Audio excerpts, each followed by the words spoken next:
My grandmother, as I mentioned earlier, was born in 1902 in Tiger Bay. Tiger Bay was essentially, as I understand it, a company town. It was pretty much a full working town on just west of Fort Meade. Phosphate had been discovered in Polk County in 1881 in Peace River in the Fort Meade area. And just incidentally, as I was looking some of that up, it was sort of amazing to me that since that time, since 1881, Polk County has supplied 75% of the phosphate that's produced in the United States and 25% of the world's phosphate. So it has always been an important industry, at least since that time. But my grandmother's father was working in the phosphate soon after it was discovered here. They had moved to Tiger Bay so he could work in that field. And it was essentially one of these things where you worked and you were paid and then you gave it all back because you had to pay for your housing, you had to pay for your groceries and supplies and everything else. So you got paid, but then you gave it all back to the company. And that's sort of, that's where she was born and lived her first few years. She then relates that a couple of years after she was born, they moved to a place called Midland. Midland was a community that existed east of Frostproof, east of Fort Meade, west of Frostproof, a little bit north, and she lived there for several years. I happened to find on the computer again an old map of Polk County. This is 1889 map of Polk County, and it does show on the eastern side of the county where Frostproof and Lake Wells would be, there's nothing there, and on the sort of the middle at the western side you have Midland. So it was at that time evidently an established community enough that the map makers would put it on the map. And so she lived there for a while. In this interview that I spoke of recently, she said that she lived near where V.P. Simmons had a variety store. And this is a quote from her. She said, "He had everything from horse collars to hair ribbons. I can remember going there and getting candy and seeing all those pretty ribbons." So you sort of get a glimpse there of her age, you know, somebody that those ribbons really meant a lot to her, and that's what she remembered even 70 or 80 years later. She remembered seeing those pretty ribbons. So she's probably 5 to 10 years old at the time that they lived in Midland.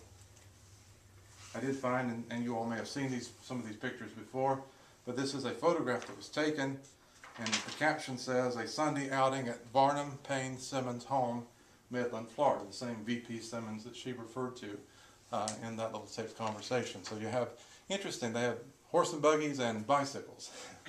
And I didn't know they would have the bicycles back then, but they were in the picture. In addition to living at Tiger Bay and Midland, and Frostproof eventually, which we'll get to, my grandmother also lived at other places in Polk County, including Cody Villa, where her father, Edward Carter, worked for Linda's Cody as Cody Villas was being developed. And then from 1913, she and her family lived out at Walking Water, and evidently all around the lake, where her father worked as a commercial fisherman and worked in cattle and other things. And I'd like to just take a minute to read you from that interview a little story that she told us about her time living out at Walking Water. She says, "I lived all the way around that lake in palmetto tents." She was asked, "Palmetto houses?" And she said, "Yes." And then she was asked, I remember you used to tell about running into a moonshine still over there." And she says, "Oh my goodness, me and Mother went out hunting. She'd take an old shotgun and go hunting. She always took me with her. I toted the shotgun, she done the shooting." So we were on the other side of Walking Water Lake, going out in the little pasture place out there, right up on a bunch of them making packing ham. And they said, "Doing what?" And she said, "Making packing ham." And then they said, "I've never heard of packing ham." And she says, "That's what they used to call it." And her sister said, "Yeah, that and white lightning." And so my grandmother says, her mother said, "Oh, that's an old packing ham still. Let's get away from here." Said they'll see us and they're liable to shoot us. We started out and that woman come around the palmetto patch with a 5-gallon jug of syrup on her shoulder, carrying it in down there. Of course it was, and I don't want to offend anybody, but she does call some of the names. She says, of course it was them Davises down there making it. Loney and all of them. And then she said, my mother didn't say anything. She just stuck her head, and me and Mother just kept going, and we got away from there because we were scared. Them days, you know, mess around with one of them old steels and you were liable to get shot. And then she says, well, that's basically the end of that story. But that again, it gives you a little glimpse into the kind of life she had down in that area, growing up on the lake and shooting and hunting. And they lived off the land. I'm sure they ate what they could shoot and catch in the lake, and swamp cabbage and other things like that. That was basically their sustenance.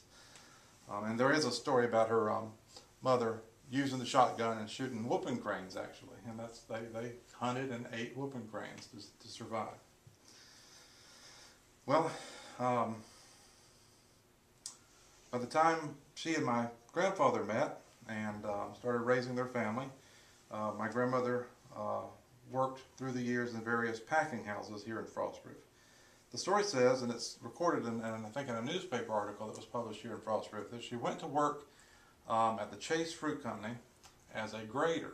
And she was grading citrus fruit for about half a day when the foreman came in and saw how fast she was and how good she was at it, and he moved her to the packing end of it because she could pack a lot faster than any of the other workers. And she spent a good portion of her life here in Frostproof packing oranges and other citrus fruits for Chase Fruit Company, Gentilly, Exchange, Keene, and Ben Hill Griffin. And then in the off seasons, her and her family would travel around to other places like Texas and pack tomatoes and go other places and pack. So that was her profession, and evidently she was pretty good at it. My grandfather died on December 9th, 1975, 2 months before his 84th birthday, and 4 months before their 58th wedding anniversary, and 20 years before she died. My grandmother died on April 13th, 1995 at the age of 92. They both died in their home here in Frostproof on Harold Avenue, and had lived here most of their lives. Johnny, grandmother died at the extended care. Oh, she did. That's right, she died up here. Yeah. My grandfather died at home. She died in Lake Wells, that's right. So that's basically the story of my grandmother and grandfather. They had 5 children: Ruby Margaret DuBose Phillips, who was born in 1920; Vera Ernestine DuBose Temple, who was born in 1922; Lowell Young DuBose, who was born in 1924; James Cords DuBose, who was born in 1926; and Johnny Ewell DuBose, who was born in 1934. And they were all born in Frostproof.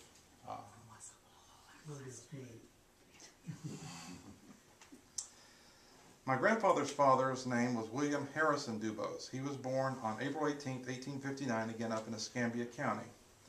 My grandfather's mother's name was Nicey Presley DuBose.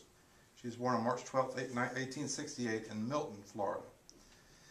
Before they came down to Frostproof in 1912, they had already had 11 children born all up in the Escambia County area. And because we're sort of taping this, I want to go ahead and just list very briefly their names and when they were born. William was born in 1887. Nora was born in 1890.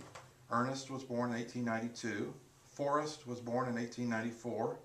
Leonard was born in 1896. Lillian was born in 1898. Clifford was born in 1901. Myra was born in 1903. Watt was born in 1906. Promise was born in 1909. And Margie, the last one, was actually born here in Frostproof in 1912, so she came a little later.